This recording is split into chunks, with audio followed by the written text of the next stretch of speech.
नमस्कार दोस्तों। जय महाकाल। जय माता शिमशानी।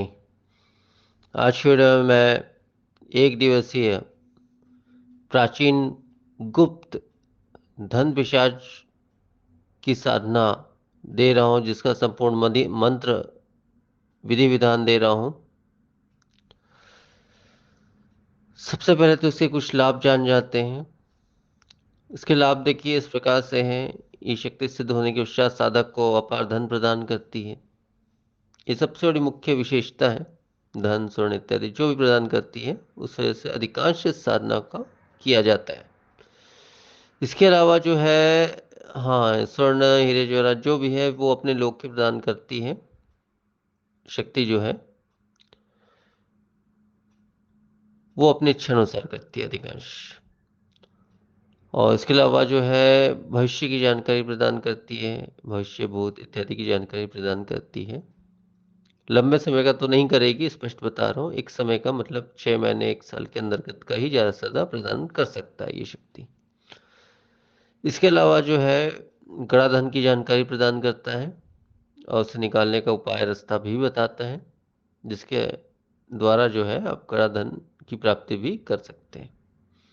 शत्रु दमन, शत्रु का हर प्रकार से दमन कर सकता है, उसको नुकसान पहुंचा सकता है, जो भी है वो कार्य भी ये करता है। इसके अलावा मोहन वशीकरण जैसी क्रिया, मतलब किसी भी इंसान को, स्त्री पुरुष कोई भी हो, उसे आप अपने अनुकूल बना सकते हैं पल भर में और अपना इच्छित कार्य उस इंसान से निकाल सकते हैं, जो भी कार्य हो आपका।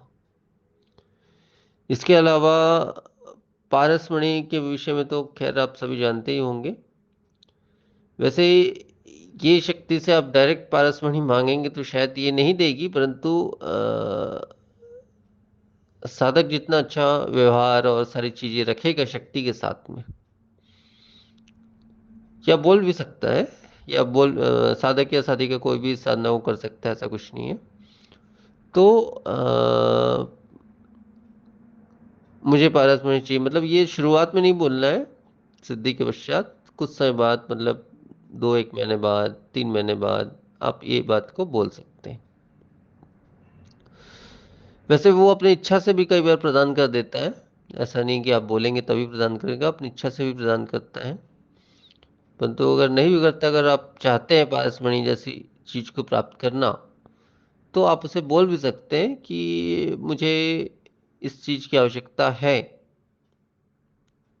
तो वो शक्ति आपको अपनी इच्छा अनुसार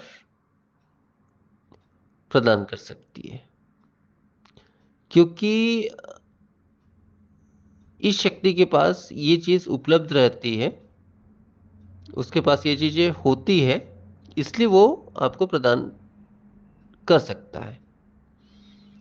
अगर उसके पास उपलब्ध नहीं हो ऐसी चीज तो कोई भी नहीं प्रदान कर देगा या प्रदान कर पाएगा, लेकिन जो चीजें उसके पास उपलब्ध है वो आपको प्रदान कर सकता है, क्या दे सकता है, जो भी है। इसके अलावा गुप्त मंत्र तो ये आपको देता ही है, वैसे भी देता है। नहीं मांगोगे तो, अगर मांगोगे तो और भी अच्छे से देगा, जो भी है। मतलब स्वयं सिद्ध मंत्र और ऐसे गुप्त मंत्र जो होते हैं जो तुरंत कार्य करते हैं, जो बहुत छोटे होते हैं और तुरंत कार्य भी करते हैं, ऐसे मंत्र आपको प्रदान करता है। इसके अलावा जो है गुप्त साधनाएं भी प्रदान करता है, अपने लोग के अन्य लोग की भी कई साधनाएं इसके पास होती है, मतलब उतना ज्ञान होता है कि वो आपको प्रदान कर सकता है और प्रदान करता भी है साधक को। इसके अलावा और एक मुख्य जो इसका लाभ ये है कि ये किसी भी लोक या इस धरती पे कहीं पर भी आपको पल भर में पहुंचाने की क्षमता रखता है। तो आप इस शक्ति के सहारे जो है किसी भी लोक में पल भर में जा सकते हैं और पल भर में वापस भी आ सकते हैं, या किसी भी स्थान में या किसी भी शहर में या जो भी है, पल भर में आप जा सकते हैं वहां पर और पल भर में आप वापस भी आ सकते हैं अपने स्थान में, शरीर सहित। ये गुण और ये शक्ति इस शक्ति में होती है। तो इसकी ये जो लाभ हो गए, ये मुख्य लाभ, सारे उसके लाभ मैंने आपको बता दिए हैं इस साधना के। इन लाभों की वजह से इसकी साधना की है। सबसे मुख्य लाभ तो ये धन प्रदान करती है शक्ति, इसलिए अधिकांश लोग, साधक या साधिका, इस साधना को करते हैं। स्पष्ट बात है ये। इसके अलावा जो इसके और भी लाभ है, वो भी मैंने मुख्य इसके लाभ बता दिए हैं। इसके अलावा भी कुछ और लाभ है जिसको बताना मैं ज़रूरी नहीं समझता, क्योंकि वो छोटे-छोटे ऐसे कुछ लाभ और भी हैं। तो जो भी साधक इसे सिद्ध करेगा उसे वैसे ही पता चल जाएगा, ऐसा कोई बात नहीं है। तो अब साधना की विधि मैं बता दे रहा हूँ। विधि देखिए इस प्रकार से, इस साधना को जो है आपको एकादशी के दिन करना है, किसी भी एकादशी, रात्रि 11 से 3 के बीच इस साधना को आपको करना है। कोई लंबा चौड़ा साधना नहीं है, मंत्र कोई लंबा चौड़ा नहीं, मुश्किल से 1 से 1.5 घंटा या 2 घंटा की साधना होगी ये। फिर भी 11 से 3 के बीच मतलब 3 घंटे आपको मिल रहे हैं, तो आसानी से इसमें ये साधना पूरी हो जाएगी। एक दिवसीय साधना मैंने कही है, तो सही तरीके से, सही नियम से और सब सब चीज़ जैसा मैं बता रहा हूँ उस तरह से अगर आप करते हैं तो अवश्य ही एक दिन में ये साधना सिद्ध हो जाएगी। तो दिशा इसमें जो है आपकी पश्चिम होगी। पश्चिम दिशा में आपको बैठ के साधना करना है। बैठने का आसन आपका श्वेत होगा, सफ़ेद होगा, और सामने चाहे तो एक लकड़ी की चौकी बिछा लें। हाँ, लकड़ी की चौकी बिछा लें। उसमें सफ़ेद रंग का नया वस्त्र आप बिछा लें। अब इसमें जो है आपको कांसे या तांबे का एक पात्र, थालीनुमा एक पात्र स्थापित करना है। उसमें जो है आपको बरगद या पीपल के जो पत्ते होते हैं, 5 पत्ते आपको तोड़ लाना है जिस दिन आप साधना करेंगे। 5 पत्ते आपको उसी दिन स्वच्छ पत्ते तोड़ लाना है, उसको पानी में डुबा के रखें या धोकर रख लें, सुबह से लेकर आज चाहे उसे धोकर रख लें। साधना के दौरान जो है उस स्वच्छ पत्तों को आप कांसे या पात्र या तांबे का जो भी पात्र बिछा है उसके ऊपर में आपको सजा लेना है, और उस पत्र के ऊपर में, मतलब उस पत्ते के ऊपर में आपको एक कच्चा नारियल, कच्चा नारियल का मतलब ये है कि मतलब पानी वाला नारियल, बिना टूटा फूटा हुआ, बिना छिला हुआ, ऐसा एक नारियल आपको उसके ऊपर में स्थापित करना है, रखना है मतलब। ठीक है। अब रख दिए तो इसकी स्थापना कैसे होगी? इसकी स्थापना इस प्रकार से होगी कि सिंदूर से या लाल कुमकुम से, लाल कुमकुम कुमकुम से ज़्यादा अच्छा रहेगा। लाल जो कुमकुम होती है, तो कुमकुम से जो है आपको, जो इसका मूल मंत्र मैं दे रहा हूँ, इस मंत्र को आप 7 बार पढ़ेंगे, 1 बार उस नारियल को अभिषेक करेंगे। इस प्रकार से 5 बार उसको अभिषेक करना है। तो 5 बार अभिषेक करने के पश्चात जो है शक्ति का विराजमान वहाँ पे हो जाता है, जिसकी आप साधना कर रहे हैं। अब इसके पश्चात जो है अ, अभिषेक हो गया। अब जो है पंचमुखी तेल का दीपक, किसी भी तेल का दीपक, तेल का प्रयोग कर सकते हैं। तेल का ही प्रयोग करना है, घी घी का प्रयोग बिल्कुल नहीं करना, तेल का प्रयोग करना है। सरसों तेल, चमेली तेल, जो भी तेल है, कोई भी तेल का पंचमुखी दीपक आपको एक लगाना है दाहिने हाथ में, और बाएं हाथ में जो है 5 अगरबत्ती लगानी है। अच्छा, भोग में जो है किसी भी छोटे पात्र में, लोहे के छोड़कर किसी भी पात्र में, किसी भी चीज़ में, या तो सफ़ेद खीर का भोग लगाएं या सफ़ेद मिठाई का भोग लगाएं। 1 या 2 पीस मिठाई बहुत है, ज़्यादा नहीं, और खीर भी थोड़ी सी मात्रा, बस 1 चम्मच या 2 चम्मच, इतना बहुत है, इससे ज़्यादा कुछ नहीं। ये एक भोग के तौर पर उसे अर्पण किया जाता है। बस इतना हो गया। हाँ, इसमें जो है शरीर बंधन, सुरक्षा घेरा अनिवार्य है, क्योंकि ऐसी साधनाओं में, ऐसे मंत्रों के द्वारा कुछ नेगेटिव शक्तियाँ भी आती है, कुछ समस्याएं भी आती है, इसलिए शरीर बंधन, सुरक्षा घेरा अनिवार्य है। तो इतना संपूर्ण विधि विधि है। इसमें रक्त चंदन माला का प्रयोग किया जाएगा इस साधना में, और इसमें गुरु है तो गुरु मंत्र का 108 बार पहले पाठ करना लेना है। गुरु नहीं है तो शिव मंत्र का 108 बार पाठ करना है।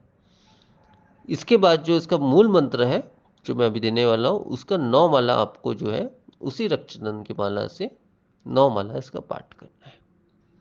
इस 9 माला के पाठ के अंतर्गत शक्ति जो है आपकी प्रत्यक्ष हो जाती है। प्रत्यक्ष हो जाने के बाद उससे आपको वचन ले लेना है। वचन लेने के बाद जो है वो शक्ति आपसे जुड़ जाती है, और इसी जो मूल मंत्र है उसी मंत्र को आप कुछ बार पढ़ते हैं, 7 बार, 11 बार, 21 बार, जो भी है, मतलब वचन के बाद, तो वो शक्ति आपकी प्रत्यक्ष या अप्रत्यक्ष रूप से आपसे जुड़ जाती है, मतलब दिखाई पड़ती है या सुनाई पड़ती है, जो भी चीज़ें।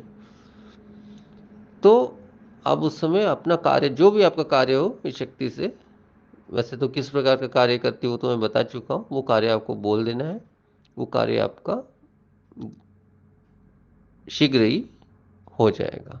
हो सकता है तुरंत भी हो जाए, हो सकता है 1 घंटे में हो सकता है 2 घंटे हो, लेकिन होगा ज़रूर। ऐसा नहीं कि 1 दिन लग गया, 2 दिन लग गया, कार्य नहीं हो रहा, ऐसा नहीं होगा।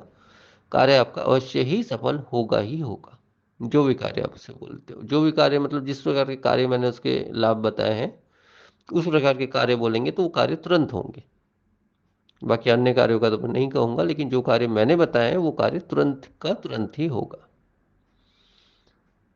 तो इस प्रकार से संपूर्ण साधना विधि है, और साधना पूर्ण हो जाने के पश्चात, वचन इत्यादि सब पूर्ण हो जाने के पश्चात, जो सामग्री का आपने प्रयोग किया है, माला इत्यादि से लेकर सारी सामग्री, भोग इत्यादि, आपको सारी चीज़ें बहते हुए जल में आपको विसर्जित कर देना है, या फिर किसी शमशान में, या किसी नदी तालाब किनारे, या किसी वृक्ष के नीचे, ये सारी सामग्री को आपको रखाना है, छोड़ाना है उसके नाम से।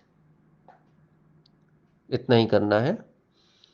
वो हो जाने के पश्चात आप कभी भी, किसी भी समय, सुबह शाम रात, कभी भी किसी भी समय, बिना किसी माला के, बस उसी मूल मंत्र को जो है आप कुछ बार पढ़ेंगे, 7 बार, 11 बार, 21 बार, जो भी है, शक्ति आपसे जुड़ जाएगी।